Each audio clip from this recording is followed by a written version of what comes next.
This is the Amy Edwards Show, and I'm your host, Amy. This show is here to help all of us live our best life and feel amazing at absolutely every age. We focus on transformation and empowerment through practical tools, strategies, habits, and mindset shifts that will help you unlock your potential, build self-love, and embrace your unique journey. We'll cover everything from health and wellness to personal growth and spirituality with inspiring guests and real conversations. So if you're ready to level up, break out of your comfort zone, and make lasting changes, you're in the right place. It's never too late. In fact, some of your best days haven't even happened yet. Let's get to it. Love this moment and make the next one even shinier. Welcome to the show, and today we're talking karmic patterns, and I am so excited because I'm all about recognizing patterns. And so I want to introduce everyone to you, Kavita Jhaveri. And Kavita, you are a love and relationship coach, and you help people release relationship and generational patterns so they can safely open their hearts and receive the kind of love that meets them on a soul level. That's so beautiful. And I'm just really excited to dive in with you because I want to know how you define karmic patterns and how those look to you. Yeah. So I'm Indian. Yeah. So I have been studying Eastern philosophy for 25 years. Cool. And I know most people think I'm like 20. That's like, right? 46. Oh my God. Yes. But, so This show is all about that, by the way. yes, at that age, just like, Yes, living your brightest self. yes. It shows. Yes. Okay, you're welcome. It's all the de-patterning or the unpatterning or the releasing of karmic patterns. Oh, kidding. Fuck yes, that follows right there. Okay. So, yeah, basically what karmic patterns are is the ways that we were raised and like our soul choosing our family of origin, their souls choosing us, and that connection that is cosmic and has wisdom, even though it can be very painful in many ways, but it has some wisdom to it. And how what we experienced in our family of origin gets carried out throughout all of our relationships. And, you know, I talk a lot about romantic partnership specifically, and so how it carries out there, but it carries out into every realm. For sure. So I sort of say that, you know, whether you believe in past lives or not, that's what karmic patterns is. It's like your soul chose this family of origin. They chose you. There are past lives that are getting played out. And what's coming through in this connection with your family is what's kind of setting the tone for what you're going to experience for the rest of your life internally, right? I've heard a lot about the choosing part of this, and in like, you know, different spiritual circles and stuff like that. I don't fully grasp it. Do you think that we're making a conscious choice, or do you think that like in this other realm or whatever, that we are reliving a pattern unconsciously, or do you think we're like magnetically drawn to certain people? Yeah, it's a good question. And I don't know if there's like an answer, but How can you know? Right? exactly. Like, If I was just enlightened, I would tell you. No. What I do suppose is that it's your soul is the thing that is indestructible, right? So it's sort of like, even if you want to use science, like I think it's Newton's law, one of his laws. I think it's the fifth law, but I might be wrong. I'm going to go with fifth. Like fine. Yeah. And so he says, you know, energy cannot be created nor destroyed. Yes. Right? I've heard that. Yes. So if you imagine it in that way, your soul is just taking what we believe is taking another life and another body and another body, because it's energy that cannot be created nor destroyed. Yes. So in that way, there's your soul, and then there's karma, is like everything that is around the soul. So your divinity is your soul, and then there's all this covering, you could call it, which is karma. And so what karma is just anything that you've done in your lifetimes that is good and bad. So many people think of karma, especially in Western culture, as like, oh, okay, well, you know, he or she's going to get it. Karma's a bitch, but what they don't understand is it's not actually karma's not bad. It's not just bad. I mean, isn't it just stuff? Yeah. Like I'm like, everything's kind of on this giant scale anyway. Something you label bad might be good from a different perspective, or like totally. Like it's like a movie where they make the bad guy, you understand his perspective, and suddenly you're like, is that bad? Like totally. So yeah, but like really, what it is that you're acquiring all of this karma, which can be good, can be bad, can be whatever, right? Yeah. Like you said, and the goal, if you believe in this, the goal is to release all of it so that your soul can be enlightened, right? That's the goal. It is. So it's like the most neutral space, the most observing space, I should say, not necessarily neutral, but the most observing space that you can be in, where you're not anymore having this like attraction, repulsion. Yeah, totally. Michael Singer talks a lot about that. And he's like, you're letting all your stuff just get in the way of, whatever it is you're seeing or experiencing it. He likens it to like an old TV, when you would turn off the TV and you would still see the print of whatever was on the TV. Mm-hmm. And I mean, that's kind of what we're doing, right? Yeah. Okay. So I am very curious, how you came to this work, and you did mention that you have an up level in your marriage of almost 17 years. So I'm really curious about your up level, which we could unfold as we talk more about this. But like, I want to know how you got to this particular space and work. Yeah. So, I mean, I was actually in corporate America for like 8 years doing consulting. And I was like, I know. Did you like do the college thing and all? Yeah, like all that. All the like good Indian girl things. Boxes. Okay, cool. High, education, good Indian girl things. Yeah. And then, worked in Manhattan for many years. And then I was just like, I was looking up at the people that were working there. And I'm like, I don't want to be any of that. I don't want to be that. And ever since, how did they seem?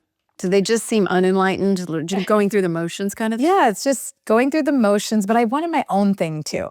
I remember when I was working corporate America, one of the pieces of feedback that I got in like the 360 review or 180 review or whatever it was.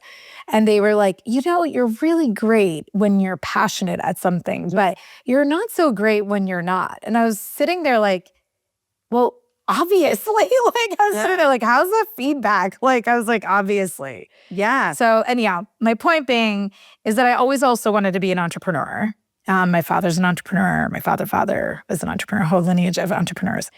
But I didn't know what that looked like yet. And so then I met like a health coach. And at that time, this is 15 years ago. So at that time, the coaching industry was just starting to like, for sure. I didn't even know a health coach existed. I had a friend become a life coach like in 2007, and I was getting my first divorce, and I was like, well, I'll hire you. I didn't even know what a life coach was. Yeah. Helped a lot. Yeah, exactly. And so then when I met this health coach, I was just like, oh my God, what is that? I want to do that. Yeah. That's it.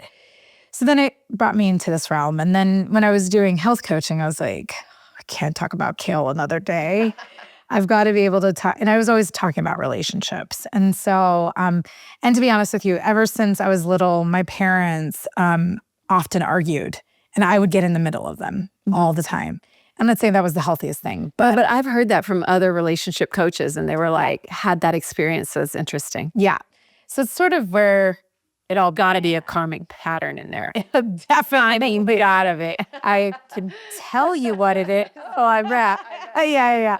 So that's sort of how it all began. And then I grew up Jain. So Jain is the Jains. Yeah. Sure. But you could explain that for people that don't know. Yeah. So Jains is like a smaller religion, but it is one of the oldest religions out there. And the whole premise of it is ahimsa. And it's, it's more of a philosophy than it is a religion.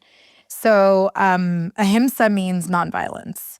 And so just having that background and just studying spiritual ways of evolving ourselves and just studying Eastern religions in general, like it really informed my way of doing things and my way of coaching. And then That's really cool, by the way. I studied philosophy and religion in college, and I like that religion a lot. yeah, It's really beautiful. yeah. Yeah. It's like super, super conscious. Super conscious. Like I've heard they won't step on bugs. Yeah, we like, won't step on bugs. Things like that. Yeah. Yeah, I take them outside. Yeah, I have a lot of that in me. Yeah. Like I'm really sensitive to all that, and maybe that's why I love that. that has always resonated with me. Yeah. I love that. Yeah. I know, it was so funny. I was just talking to somebody the other day, and I told them, they didn't know what Jane was, and then I told them, and I was just like, yeah, we don't kill bugs either. We just take them outside, let them live. They have a soul. They're in the wrong space. Yeah. And then I saw them again, and they were like, guess what? I'm not killing bugs anymore. I really wanted to cry. But I do kill flies though in my house, like and I apologize. I'm like, I'm so sorry that I've had to do this. Hell no. But I feel like a guilt, yeah. Yeah. But that's even so conscious because so many people don't even think twice. Or if I even bring it up, they're like, oh, who cares? Like, it's just a bug. Yeah. So I appreciate listening. She just rolled her eyes. Yeah, totally. Okay. So yeah, all of that informed my way. And then, now I've talked to thousands of people at this point, and like just working with them one-on-one and diving into their lives and understanding like, okay, what's making them do the things that they're doing that aren't serving them, and what is this connected to? And I'm just it's like in my astrology even, I'm very oriented to root causes, like root causes of things. And so, as I was speaking with people, and I was just like talking about their parents and their siblings and the imprints of that, the unconscious translations of that. And I would pull it out of them, right? Because they don't always know what that even is.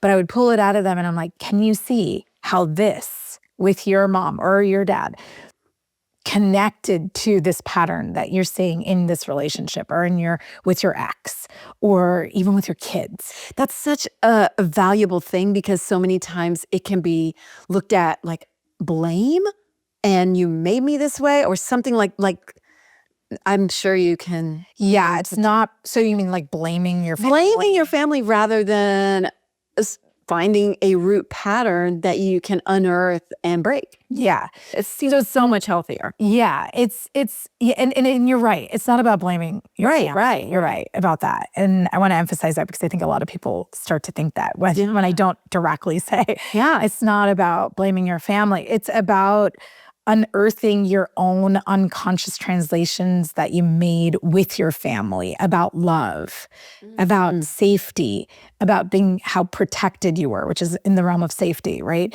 About belonging, and so all those translations, which were then they're all playing out with love. Totally. When you have to open your heart and get vulnerable, like how do you start to protect yourself instead of actually say the thing you really want to say? I don't know how many times I've talked to somebody where I'm like, are you in love with them? Yeah, I think I am. Have you told them? Well, like, no, that's like, they should say it first, Yeah. And I'm like, well, if you do, you can say it, right? But that's all of our protective stuff. So yeah, we do. Okay, so we talked about how you were raised, how you got there, but how is this presented to you in your own relationships as you were starting to coach people and move into that space? Yeah. So, I'm trying to decide which one to pick because there's so many. But like the way that I started to see this come through in my own marriage, and I've been married for 17 years. Okay. And what is your partner's name? His name is Hemel. Hemel. Yeah. So is like in the first, so a bit of our story is that we met in college. We were dating for 4 years. I literally thought we were going to get married. And it was like over the holidays, Christmas time. And I was like, okay, we're going back to Cincinnati where my family is. He's going to propose. It's going to happen. And a week before, he calls me and he's just like, I'm not coming to Cincinnati. And I haven't been happy for months. And we need to break up. So and that was a whole experience. I literally thought like he's the one, the blue person, yeah, la la. And so when that happened, and then so we obviously got back together a year and a half later. We got back together. And what I'll say is I didn't do all that. I didn't do the work that I needed to do, but he came back because we were like, in my eyes, meant to be, right? But then 2 years into the marriage, we were in the exact same place that we were before we broke up, which was like we were fighting all the time. We were pretty disconnected. I was feeling alone on some level. He was feeling alone on some level, and so we were back there in the first couple years. And that's when I was just like, oh, something's off about this. Like, how are we back here again? How am I back here again? Right, sure. You know? What's the deal? Yeah, that's like a pattern. What's going on? Right. Yeah. And so that's when I started to like dig into this stuff even for myself, which was like, okay, like what's happening here? And like one piece that I really discovered is even after knowing him for so long and sharing lives intimately, like I was not getting vulnerable about a lot of stuff because I was terrified of his answer to that. And one of them being that like I'm very spiritual, I'm very connected to our culture. We're both South Asian, we're both Indian. But I'm more spiritual than he was. And I was terrified that I wasn't going to be able to give that to my children because my parents, when I watched them, and I didn't know this at that time, I discovered this. When I watched them, they would argue all the time, a lot. And they're still together today, and I love them both dearly. It's just that's their connection. Yeah. But the one place, this is how I had it, the one place they got along was culture and spirituality, like religion, Jain, like they shared that. And it was like a place where it felt like they came together, And so in my subconscious, it was like, if we don't have these things, if we don't have this like spiritual connection or not connected to culture, it's going to end. So I was so like vigilant about that. You had like made up your mind, like this is what it looks like and this is how it works. And yeah. And so that vigilance was breaking us. I'm not saying it was all on me, but my part of it was that. Yeah. And so when I discovered that, I was just like, well, I've never even said to him, like, I'm terrified that we will one day have kids. And we didn't even have kids till 10 years later from that point. But like, I was like, I'm terrified when we have kids that you will not support me in this way. Like there was this like, and I was bawling while saying it. That's how deeply I felt it, Wow. And he was just like, of course, but because I was afraid if he were to say, I don't know if I can, or I don't know if I will, I have to question the entire relationship, right? Like forces you to face things that you're scared to face, right? Like exactly. Yep. And I believe we all have many of these that we're not saying, right? Yeah. Because we're scared. Oh, for sure. And so, but when I said it, he was like, of course, like we're in this together. Like we're going to do this together. And I know that's important to you and it's important to me too. And it was like all the right words that I did not ever, for whatever reason, expect him to say because of whatever was going on inside of me. Yeah. He needed you to open up. Yeah. And that's really incredible. And so that at that same time, I guess you're like, oh, having this revelation and this is how I can help people. Yeah. And then I just started to like work with it with everybody that I know. And then I created my own way of kind of my own method around how to have conversations with your family of origin to heal some of this. Can we talk about Can we talk about your method? Yeah. That would be great. Yeah. So it's confronting for many people. I'm good because it is confronting to face like where all this stuff came from. And we have the stickiest karma in our lives is with our parents. So when you're facing that, you're facing a lot. Yeah. My parents are dead, so you can still do that. You can still do it. Okay. Yeah. Like if you wanted to do it through people, then you can do it through siblings. You can do it through aunts and uncles. You can do it through grandparents, cousins, But if you don't even have any of that, you can still do it by like kind of speaking to them, speaking to them in the other realm. Yeah. And like, it's sort of like speaking to their souls. I love that. Yeah. Yeah. But if they're alive, you can speak to their souls in person, I guess. Okay. Exactly. You can or cannot, right? Like you could do it both ways, or like what I recommend is if they are alive, to give it a go. Okay. If you're not in a You're so cute. Okay, give it a go. Estranged, or like you feel really scared to be around them. And sometimes even in those cases, I've literally dealt with every kind of parent you can think of in my 15 years, like every single kind of parent. And the number one thing I get is like, Kavita, you don't know my parents. They are not emotionally capable. They don't do therapy. They don't do anything. I'm like, I know. You can still do this. Really? They don't have to be any different. They don't have to change. They don't have to be anything. And you can still do this for yourself. Yeah. This is not for them. This is for you. This is for your soul. This is for your ability to connect. There's such like a deep like fear going back to childhood of not being heard and being scared to say what you really feel. I mean, I can relate to that. Yeah. It's deep. It is. Yeah. Like they're the one people, like, God, now that I am a mom, and how old are your kids? Yeah. I was a late mom, so 6. 6? Yeah. I love it. Yeah. I mean, I'm trying to not have my kids feel that fear with me. Yeah. And they talk to me. Yeah. That is a pattern I definitely want to break. Yeah. And I don't think my parents even did it that intentionally, but they were products of like the 1950s or something. They were older. Yep. Yeah. And we think like, I mean, to your point that you just made, like, I'll have clients that have children and we're sort of talking about their partnership, but then we're also talking about how that's getting passed down, all that stuff. And they'll be like, yeah, like we're so emotionally attuned to our child in a way like we never got. And I was like, that's amazing. It's really amazing. And your child is still going to hate you. For certain things. Yeah, mine's his team. She still won't talk to. I mean, like, yeah. So you could be as conscious as you think you're being. No. And they're making their own translations and they don't even know it. And they don't know how to tell us. Yeah. Maybe when they're 30, they'll tell us. You know what I mean? So it's just say we're going to fuck them up in our own special way. Yeah. Anyway. I mean, like, I'm sure I'm doing, I'm divorced twice from both their dads. And so, like, there's that. And so, I mean, we're all doing something, like, something. Like we're adding that, but we're creating this. Hey, what about this pattern?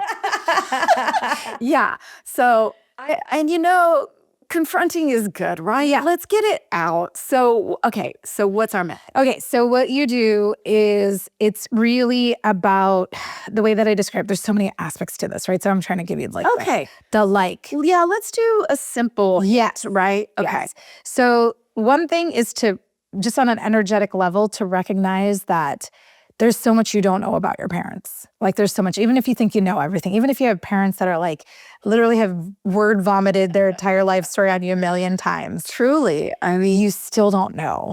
And mine being deceased, like there's just things I'll never know. Yeah. And it's just a bummer, like. Yeah. And I recognized that I was too scared to ask a lot of times. And family secrets came out after my mom died, and that things my dad didn't know that she had told me, and then things I didn't know about, like both their dads and just suicide and stuff like that. Like, it's wild. Yeah. Yeah. And I'm sure maybe you've even seen like kind of those unseen, hidden things get recreated. Right? Yeah. And so when they're hidden like that, they get recreated, right? Mm-hmm. So it's like, okay. So it's like, the first piece is just seeing that we don't know a lot about them. Right. And so curiosity is a really good thing to kind of approach this whole thing with first, right? Mm-hmm. It's like, okay, even if I think I know everything because I thought I knew everything about my parents, so wrong. We don't know what they translated, what they felt, how they translated, what emotions did they have. They don't even know that sometimes, right? So we don't know that if they don't know that. And so it's getting curious about that, because that's what has made your mom who she is. That is what has made your dad who he is. And when you start to really, like, for yourself on an emotional level, get that, there's a part of this inner child in you that heals because it feels like this wasn't about me. When you can feel that, not know it. Because so many people say, well, I know it wasn't about me. And I'm like, it doesn't matter if it's up here. Nothing's going to change in terms of how you relate. It has to shift here, like literally in your heart. You have to feel differently. You have to be able to say it in such an embodied way that I see them differently now. Yeah. You know? Sure. I want to touch on embodiment later too. So yeah, I like that. Yeah. So that's like the first part. Then the second part I'll say is that every single child on the planet has been parentified to some degree. Whether you've consciously done that to your children or not, they just do it. They just start to act like it's like a ego. It's a creation of the individuality, right? Where they start to think, oh, mom doesn't really know what she's doing. Oh, dad doesn't know what he's really doing. I know though, like I know. It's like the creation of the individual ego, the self, all that, right? So then we start to feel like, I mean, I see my 6-year-old do it to me even now, right? Like, mama, you don't know, I know. And this is maybe what you should do. You know, he's 6, right? He's 6. Really cute. So, so where I'm going with that is that we start to take on this like parent role and we sort of drop away that childlike essence, you know? And so when we're approaching some of these conversations, I'll give you like a couple questions you can ask your parents. But as we're approaching the conversation, it's allowing yourself, and this is the biggest part of my work that takes the longest, allowing yourself to be in that child space because there's so much protection that we've created that we have to help move through so that you can come to this vulnerable, more pure, I'll call it, space inside of us that's open and can approach them in that openness. And what that means, like share, like this sort of I don't have the answers kind of a thing. And well, it's more so like instead of being like, Dad, you know, you do this thing, just as an example, you do this thing where you will ignore me. And then when you ignore me, it makes me feel really bad about myself. Like, okay, let's just say we take that scenario. Okay, that still has this, what I call a parenting tone to it. But if you go into, and I'm going to close my eyes for a second so I can channel this, but if you go into this other place where you're just like in yourself, you're not adjusting for your parent, you're not expressing what you think will help them get you, you're coming from this place where you're just literally sharing what's happening inside of you. So it's like, you know, Dad, it hurts so much, like really, really hurts. Because when you just like leave the room like that when I'm talking to you, because I feel so ignored and I feel like you just left me. And I don't even know, I feel like I shut down and I don't even know how to tell you what I want to tell you because it just feels like you don't care about me and like you don't want to care about me. And sometimes I really question if you really care or even like me. Yeah. That's almost like head versus heart. Yes. You know, it's like this logical mind versus really coming from your heart and expressing how you feel. I just read this book, Nonviolent Communication. Yes. Yeah. You know that book? And yes. Yeah. And it's really interesting. And it is about like coming from a different place and not making those assumptions too. It's so interesting. Yeah. Yeah. The thing is, I mean, I really do believe you can still communicate. Like some people do have a lot of anger towards their parents. Totally. Right. Oh my gosh. And, yeah. And I think it's okay to share that. So I'm not a huge like follower of the just nonviolent communication. I'm not saying being violent in your words, but to be able to express that anger. That's healthy. So healthy. Healthy. Yes. And it's so good because that's where the anger originated. Yeah. With that parent. You know what I mean? And they are the parents. You're allowed to be the child. Exactly. They are the parents. So, you know, keeping that perspective. Like, exactly. Yeah, I know someone close to me that harbors some resentments and things like that and like felt parentified, over-parentified and is only just now being able to come to terms with like, that's supposed to be my dad, you know? Yeah. Yeah. Exactly. So that's totally justified. Yeah. Your feelings are always legit. Yeah, they are. Mm-hmm. And you get to let them out. Like you said, if my son has a tantrum, I'm not going to, I'm not going to sit there and be like, oh my God, you've got it. Like, I don't shut it down, right? Like he's allowed. He's allowed. Yeah. And even if you have parents that don't allow it, because they're very for sure like strict with their own emotions, right? So and they've been strict with you and your emotions your whole life. And so it feels like they can't go there with you. It's like when we go into that, even that tantrumy space, they rise into being a parent. When we are in a parenting energy space, they regress into their child space. And that's most of what we've experienced in our lives. Hence why we feel like, oh, my mom is so sensitive. I can't say things like that. You know, she'll take it personally. I can't do that. And so we've adjusted to all of that. You know what I'm trying to say? Yes. And then how does that present in your love relationship? Yeah. So the way it presents is that whatever pain you felt and the ways that you started to protect yourself with your family, with your mom, with your dad, with your whole family unit, because there's even like the example I give a lot is like, we all want to be chosen, right? In love specifically. And like the way that translates into our family connection is that this is like a basic version, and there's many versions giving your own story. But like if your parents were working all the time, that was a priority over you. Yeah. So the translation gets made that that's more important than me. If you had a sibling that needed a lot of care and support, or was like, just had big emotions and more sensitive, and like a lot of the family energy went to that sibling, you will also feel like I wasn't chosen. Yeah. And then that gets, whether it's true or not. right. I mean, no, it doesn't, we feel that way. Yeah. That's what it looks like to us. Exactly. And that's the key is like, it's your truth. So it's true, That's right. It's your truth, so it's true. And that's what's playing out. If you feel like over and over again, I'm not chosen, this person chose another, or they left me and they got into a relationship with somebody else right away. It's a story we've attached and to. Committed to them, but couldn't commit to me. So it's a story, but it's familiar to us. So it's getting recreated because it feels familiar to our system, to our bodies, to this body that carries so much more information than even our mind can carry, And I mean, I've heard we'll always choose what feels familiar. Yeah. So when you start to unearth this and you really start to feel differently, right? Like if you were, I'm using a very broad example, but if you hated your dad and now you feel like, well, you know what? I hate him like 20% less, And you can authentically say that and you feel it in your system.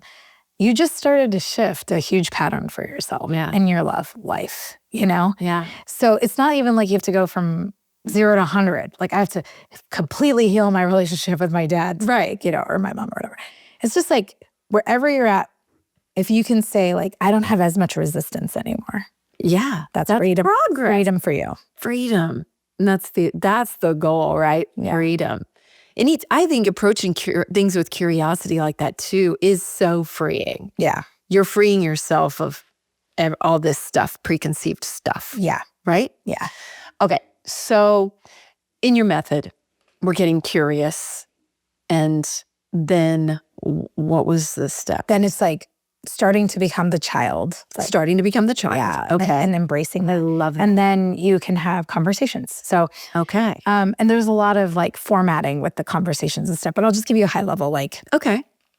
3 amazing questions to be able to ask your parents and come at it from a place of like, I really need your help, mom and dad, with something for myself, Love that. so that you're opening yourself up. Yeah. Okay. So, and then they'll do anything for you, but they're not going to necessarily go into all their stuff that they don't even want to look at just for no reason, So you have to give them a reason, which is you.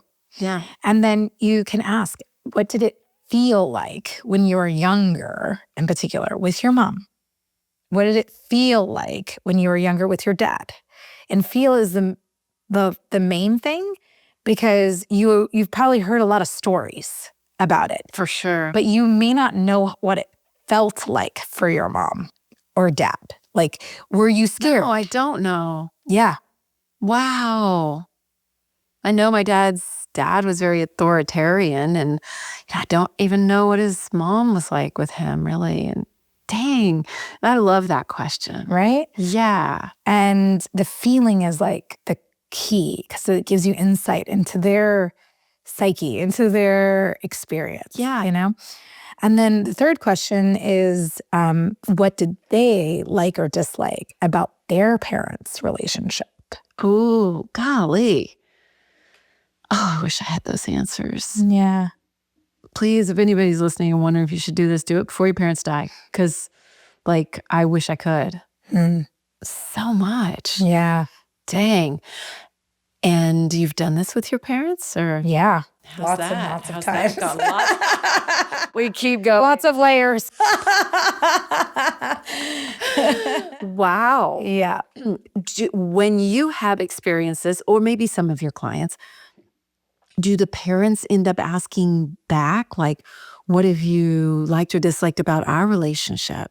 And been willing to listen to that feedback? Some have, some haven't. Yeah. So some get curious, like some parents get curious back.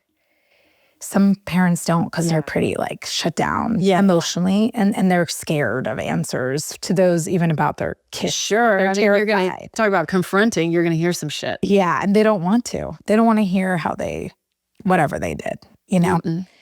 So yeah. So I mean, I can relate. mixed. Like my kids will lay it on me sometime about how the inconveniences of divorce on them and stuff like that. And I've had to just find my Zen space and say like, yeah, I bet. And I'm sorry. And that sounds like it sucks, or whatever. Yeah.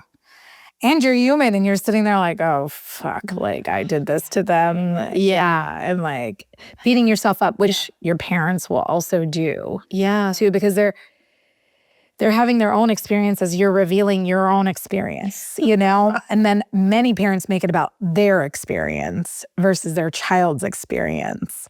And that's like sort of like how do we there's ways to bring them like, back. well, I was doing blah blah. Yeah, exactly. Well, like in that situation I could be like, well, he was, blah blah, and I could, and I'm like, nope, I can't do that right now. Yeah. It's hard. You're right, because anything you say there is dismissive of what they just shared. Exactly. Yes. And a lot of parents don't know that, which is okay because we're not trying to change them, but it's our job because it's our freedom.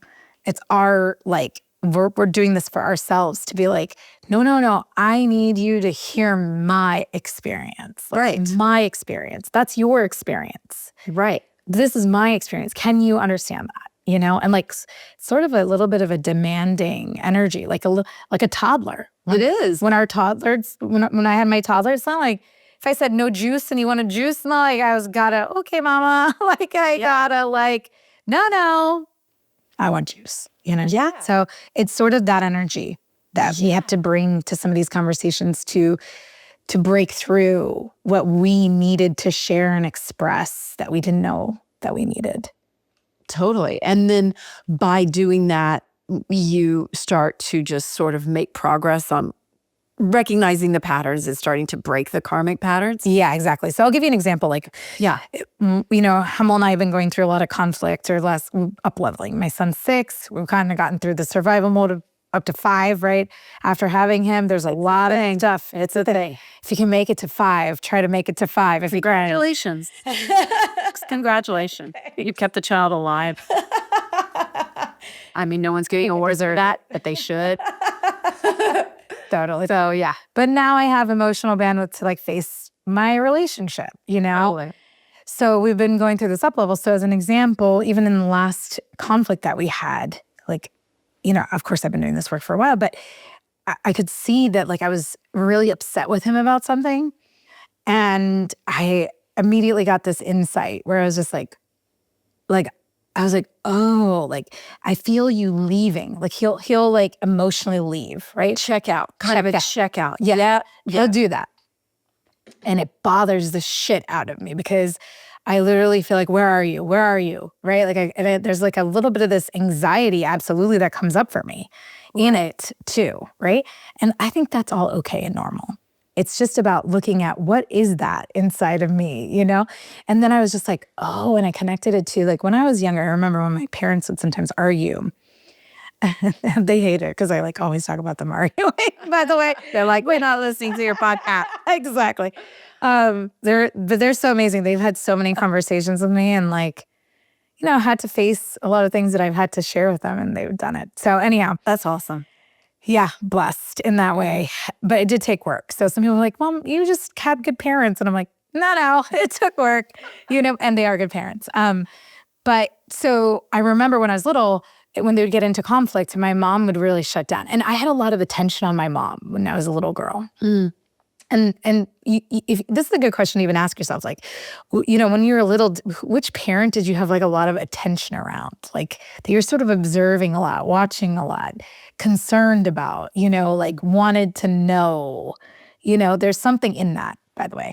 But like, so my mom was like that. And so she would emotionally shut down. She would like kind of go into her room and just be like. Does it kind of mean who's sucking the attention, who's demanding the attention? Is when you say there's a lot of attention on. So I mean, like I was just watching her a lot. It means like who you were tuned was in like with. tuned in. Okay. Yes, exactly. Tuned in. That's a better way to say it. Tuned in with. And so when they would get into an argument and then she would shut down and it would feel like she left. I remember it feeling like that when I was little. Wow. I'm like, you're gone. And she's in the house. And I just remember feeling, you're gone. Like, you're not even here anymore. Where's my mom? I remember feeling like, where's my mom? And she would be really upset. And of course, like, we were fed because she's the one that cooks majority of the meals. So we were fed and everything. So it's not like she was just gone. She wasn't gone. Right. But my experience of You had Robo Mom or something. Yeah, my experience of it was like, you're not here. And I felt that, yes, you can call it abandoned. That's fine. Because a lot of people want to label it that. But the real feeling of it was like, I just want you back. Yeah. I just want you back. And so when Hemel does the same thing. It's the exact same feeling. It's the exact same feeling. And that's why I'm getting so triggered by it, for sure, And so I called my mom. I do my own work. And I just told her, I shared the pain. Because when you share the pain of it, that's what releases you from it. The pain is a part of the pattern. So when you release the pain, the pattern starts to shift. So I said to her, I was like, you didn't know this, but those moments, I just felt like, where's my mom? I want my mom back, And she took it in because at this point, we had many, many conversations. So she was just like, she's like, yeah, I can. She got defensive for a second. You mean that your dad never really understood me? No. And then I was just like, no, Mom, like, hear me out again, because what I'm trying to tell you is what I experienced in those moments, And she's like, okay. And then she like took it in and she was just like, that must have been really hard, And I was just like, it was. I was like crying and crying with my mom for something I needed way back then, And then the way that looks in my marriage is like the like heaviness that I feel around when he just leaves softens. And it doesn't mean that I'm not impacted at all. So I'll say that also. But it just feels like it's not so harsh in my system as it was. And maybe it's easier to express to him how you feel. Is he more willing to listen? Like what developed? And I told him like the connection of all this, right? Because for him to understand that also helps him understand me. Yeah, and have more compassion for me in those moments, right? So just even sharing with him the connection of all this was really powerful. And then, and he was just like, I really get it. And he's amazing. He's just like, I'll try to be more aware of it. And I'm sure I'm still going to do it. But I was just like hearing him say, I'll be more aware of it is so beautiful. Yeah. You've got a partner who's willing to say that. And I imagine some people are like, don't know. I imagine some people, can feel frustrated if maybe they have somebody like, well, that's just how I am. Right. Like, what do you do in that circumstance? That's very normal too. Yeah. And just so you know, it's not like, I've been met with like hours of conflict, like back and forth conflict because there's so much defensive in the space. from my partner, so it's not like there's always this like pretty version. I'm giving you like a little bit of a shorter version of what I experienced. But yeah, it's when you're met with like blame or defensiveness, like, no, I didn't do that. Or I've done this so many, like if you're telling your partner, you don't do the such and such thing. And they're like, no, I did that the other day and I did that last week and I did that, da-da-da-da-da. And I did this other thing too, They'll do that. And so you just feel like, did you even hear what I'm talking about? Like you're just going into, like, I did that already, Or they'll just be like, no, that's all in your head. Or you just made that up. Or you're just too attached. Or you're just too sensitive, You have to meet that with understanding inside of yourself first that you're not too sensitive. You're not too much in whatever way that is, right? And you have something that you're feeling that is worth this person hearing you on. That has to come first. Because if you don't take that in, you will let them override your experience. You'll let that override your experience. And then you'll feel bad about it. And then it can take a physical toll. A real physical toll, totally. Yeah. But if you claim that and you stick with it, and I've seen many times the person on the other side comes around. And there are also lots of times they don't. They don't come around. Even when you stick with it, when you claim it, they just will not soften. They will not budge. They don't want to hear you. And that is really telling. Yeah, it is. But you do have to stick with it. I just see so many people shut down too fast and then blame the other person, And so I think you have to stick with it. And then truth, you hit truth. How do you recognize your breaking point, I suppose? Yeah, I think we all have different ones. I think so too. That's true. Yeah. And I think you keep going till you hit it because that's what will give you truth. Yeah. Because like when I left both marriages, I think they both felt like it came out of the blue, but I felt like I'd been talking for years. And so there was a massive disconnect that I was like, really? And it just, anyway. I get it. Yeah. Yeah, I get it. And sometimes you have tried a whole lot. Yeah. And and they need to do their work. Yeah, they do. They do. Nothing's going to change unless they do. So that's right. Growth mindset is number one for me in a relationship of like the characteristics that I'm looking for. So yeah. Humility is like my number one. Humility. Yeah. Interesting. Because when the ego is at play, you can't hear anything. No joke. But if you have humility where you can let yourself kind of step away from the ego a little bit, you can hear. Oh, that's good. Yeah. Yeah. Sense of humor. That's coming in a little bit later. If you have humility, you have humor. Humbleness is what I mean. No, I know. I was listening, but so many people say like sense of humor is number one. Oh, yeah, you're right. No. You need humility. If you have humility, you have a sense of humor. There's no question. You're right.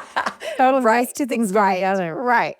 This podcast is sponsored by Wands. Wands creates luxurious pleasure practice tools that help people become more connected to their bodies. They have a huge selection of incredible items like yoni eggs, the most gorgeous crystal pleasure wands you've ever seen, free bleed blankets, and my favorites, the trademarked glass cervix wand and the Venus wand, which is their heaviest wand made of stainless steel, and their new ecstatic vibrator. This company is woman-owned and creates products designed to help you become more connected to your body and your pleasure and support the healing of pelvic pain. Get yours today in their always discreet packaging at wands.com. That's Wands with 2 A's, WAANDS.com, and use my link in the show notes to get 10% off or enter the code Amy Edwards at checkout. Again, that's Wands, WAANDS.com. This podcast is sponsored by The Collective ATX. If you're looking for the best in hair extensions, it's The Collective ATX. They do mine, and I won't go anywhere else. I've tried them all over the years, and finally, I've found what makes my real hair stronger and fuller, and even works with my natural curl. They keep all their extensions in-house, so there's no wait, and they specialize in no damage to your natural hair like traditional hair extension methods. Plus, They're pros at color and covering gray. I have literally never in my life been happier with my color. They were named a top 200 salon by Salon Today in 2023. They've changed my hair journey. Let them change yours. The Collective ATX link is in the show notes. Okay, so I think that you've definitely identified some ways that if somebody's feeling stuck, they can start to shift. Wouldn't you say? Yeah. Because you probably have a lot of people come to you that are like, I don't know what to do. Yeah. That's a stuckness. Yeah. Wouldn't you say? Yes, that's stuck. I don't know what to do. Mm-hmm. I'm lost. Yeah. I feel like I've tried everything. Yeah. I mean, is there any difference between a karmic pattern and a recurring life challenge? I mean, no. There's not, right? No. If you see something and you start to notice it over and over, there's that's work to be done. Yeah. It's interesting that your parents in your childhood is the place to look. Mm. Do you ever find exceptions to that? No. I really don't. I can blame that pretty hard. But I'm sure people, there's other perspectives and can challenge me on it. But because it's my lens, I can see, you could tell me anything you're going through right now and I'll connect it for you. I'm not trying to do that right now, but I can do that. Yeah. Wow. Yeah. So you can tell me any challenge that you're having and I'll connect it for you. I'll show you where it comes from. And then you have to see if it resonates for you, right? Right. You're the ultimate judge. Right. But I can show you. Yeah. That's so cool. Yeah. It's there. It's there. Because people will say, it was my last relationship. It was with my ex-husband that this happened, or my ex-wife. And I'm like, no, the pattern was there. And that's why that even happened, So you got to go back. Yeah. Further. Oh, that's so interesting.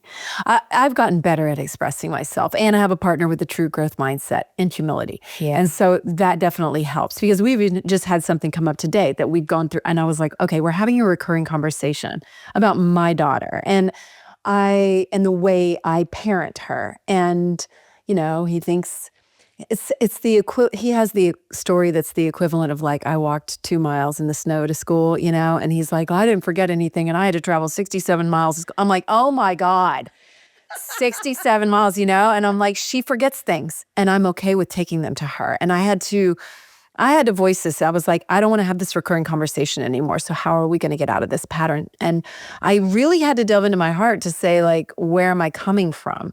And I had to write it down. Where do you think you were coming from? I was coming from, well, A, it's not 67 miles, it's a few miles. B, I think that I give my kids a lot of grace around the fact that I feel responsible for them having 2 homes. Yeah. Each of them. And the burden that they have in that. And I don't want to punish them any further for something that I see as my responsibility. Mm-hmm. I did create that. And also they're kids and they forget things. And so in the big space of getting riled up about stuff, I'm just not. And also it means I get to spend more time in the car with her. And that is fleeting. And so I just said, I'm grateful that I get to be a mom who shows up. And I hope that you can understand where I'm coming from. And I understand where you're coming from. You want to spare me inconvenience. You want her to learn. And I appreciate that. Yeah. Yeah. And so he was very receptive. Yeah. Yeah. So I'm going to take a stab at something. Let's go. Okay. So you can tell me if I'm wrong, but what I imagine is that he believes on some level that because of maybe some of the hardships that he endured with his family or in his childhood, that has made him stronger. There's a correlation, right? A strong correlation. I've survived, I've created all this, or I've doing what I do for sure because of all that, and it's made me stronger. So there's this attachment to I want them to survive and I want them to feel strong, but then they have to go through what I went through so that they can feel that way. You know what I mean? And that's right. That's what he's attached to. Very much so. Right? Very much. So he thinks this is for their well-being, but it's the thing that he attributes to his success in life. Whatever success means to you. You know what I mean? Exactly. But the awareness part of that is that was yours. Mm-hmm. That's not theirs. Right? And then the same for you too. which is maybe, I don't know everything about the upbringing, but like, there's probably a way that you really felt like you wished your family met you, or like really You were nailing it all over the place. emotionally supported you. Yeah. Yeah. And that's pain for you. It is. And you're like, I'm not going to do that to my kids. Like, Yeah. I don't want to repeat that, Yeah. And so then you're like, I'm okay with, because you felt the pain of it. Yeah, you feel like you're making people mad and all you did was unintentionally forget something. And you're like, then you're scared and there's all these emotions. And I'm like, I don't want her to feel that way. Yeah. So she forgot something. She feels bad enough as it is. Exactly. And on some level, you're right? Like, you're right. And then on another level, it's like also your own It's pain. my own stuff. 100%. 100%. So, yeah, it is. And I'm going to parent to avoid her that pain that I felt. Yeah. Right? Yeah. And so it's such a wild thing. Yeah. Yes. Exactly. Oh, you nailed it. Oh my gosh. I love this. Okay, what have we missed in breaking this? Because we're kind of getting close to time, so I don't want to miss anything. And I want to talk about maybe forgiveness and compassion, and then anything else that about your method that maybe we haven't touched on yet. Do you want to talk about forgiveness and compassion? Yeah, let's do it. What do you want to? The role that they play in breaking your karmic patterns. Yeah. So compassion plays a huge role.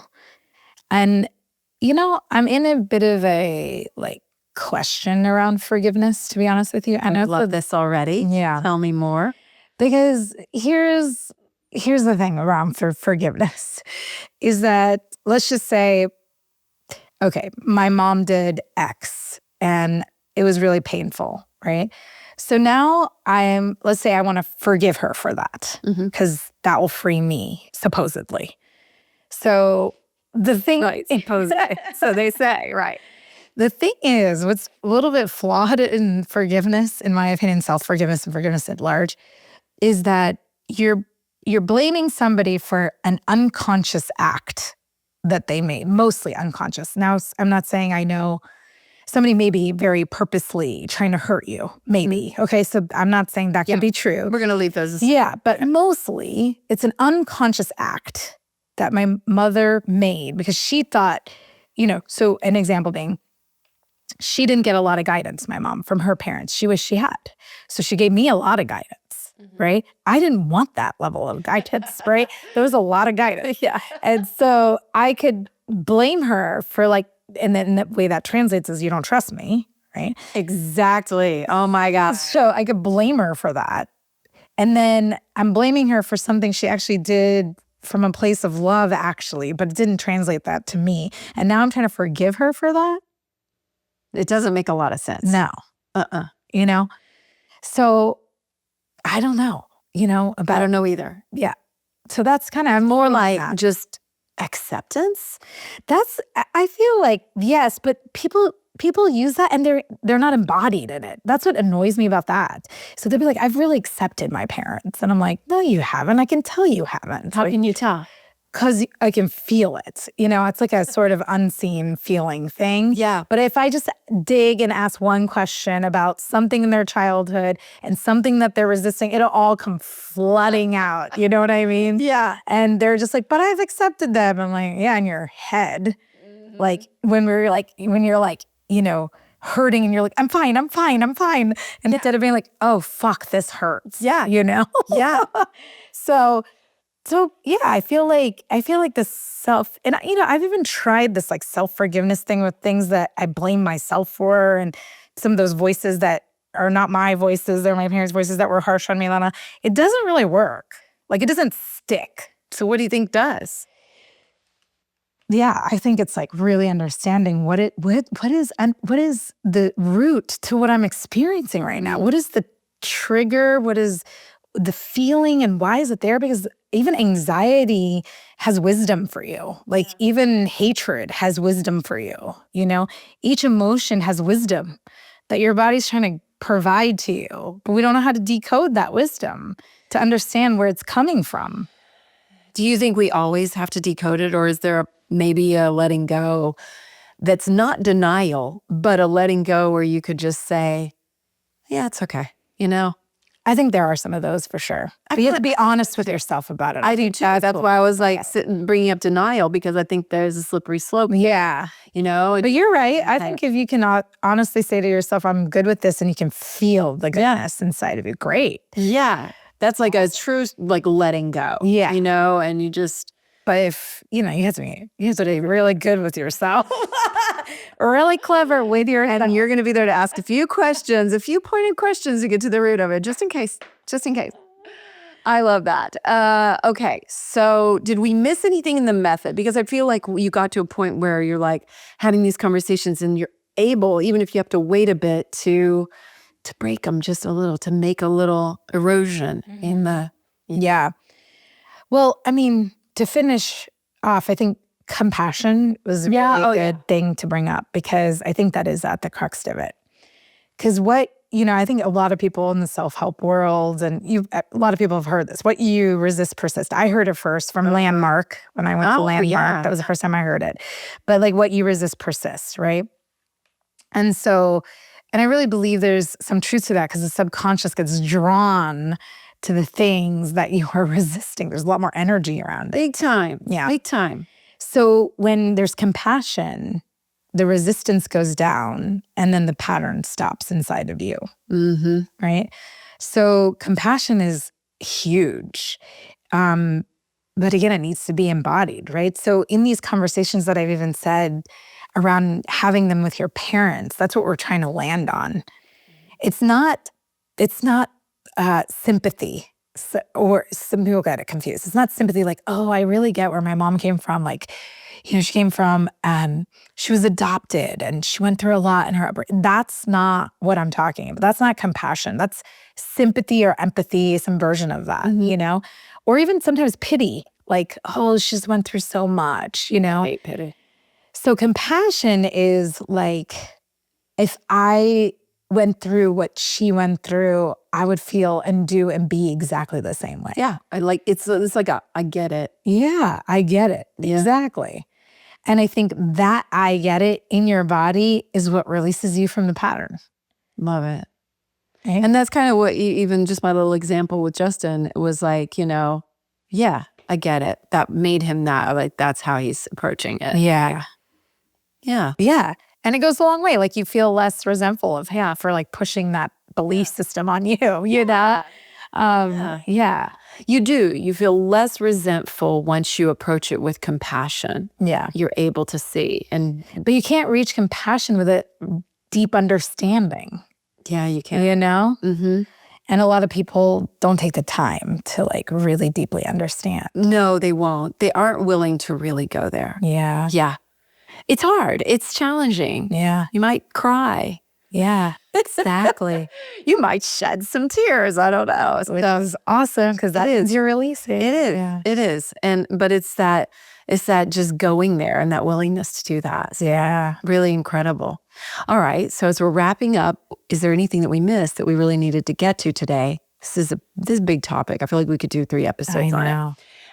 But anything you want to leave everyone with, or anything that we missed, or anything just coming up in your heart that you'd like to say before we go? Yeah, I think the biggest thing in love, I think in connection at large, is how available are you to opening your heart?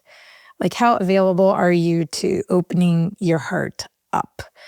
And how do you stay there? How do you stay there? Because it's so easy to shut down, because we just dip our toe in and we get a bad response, and then we pull our toe right back out, in the waters. And so it's I feel I ask myself this question a lot, how do I keep my heart open? How do I continually do that? And then let that sort of help me unfold what I need to do next to keep connection alive with somebody I love, Yeah. And if you're in a space where you're looking for love or partnership or something like that, it's how do you keep your heart open? Because that's the most discerning space. Most people think that the most discerning space is your head. The logic, the rational is the most discerning. And it's not. It's actually an open heart is the most discerning. Because when you are vulnerable, when you let your emotions out, with somebody and you see how they respond to that, that is the biggest indicator of whether you should be with them or not. Can they hold you emotionally? And maybe initially they can't, but maybe they then choose to do that, right? Mm-hmm. Or maybe they don't choose to do that. And that's also very telling. It is. And so it's the most discerning space to be in. Oh, I like that. Really, it was such a powerful shift too. Sometimes it's just all about like changing how you look at it and then understanding it completely differently. Yeah. Getting to that root. Yes. So I love that so much. Awesome. What if somebody wants to work with you? So they can find me on Instagram at @lovekavita. Mm-hmm. And they can also find me at KavitaJhaveri.com. I will put all that in the show notes. Yeah. And I also have a podcast that's fairly new called Can You Relate? Cool. So yeah. I saw that. Congratulations. Yeah. Yes. How's it going? It's good. Good. It's good. It's going good. I'm hesitating because I'm like not as consistent as I should be because I'm working on some other projects. But yeah, I know. It's a week goes by fast. People seek out podcast advice from me and I'm always like, how often you want to do this? Exactly. That's the first question. That's true. That's a good question. A week goes by real fast. So thank you. This has been a joy. I am so happy we made it happen and that you came to Austin. We got to do it in person. Yeah, me too. So incredible. Thank you for all the advice. It's really, really cool. Yeah. Congrats on your podcast and your up-leveling in your marriage. Thanks. Yeah, that one I definitely will take the congratulations. Yeah, you should. You should. No, it is. But you're showing up, and that's what it's all about. And everybody here was showing up. So thank you, Kavita.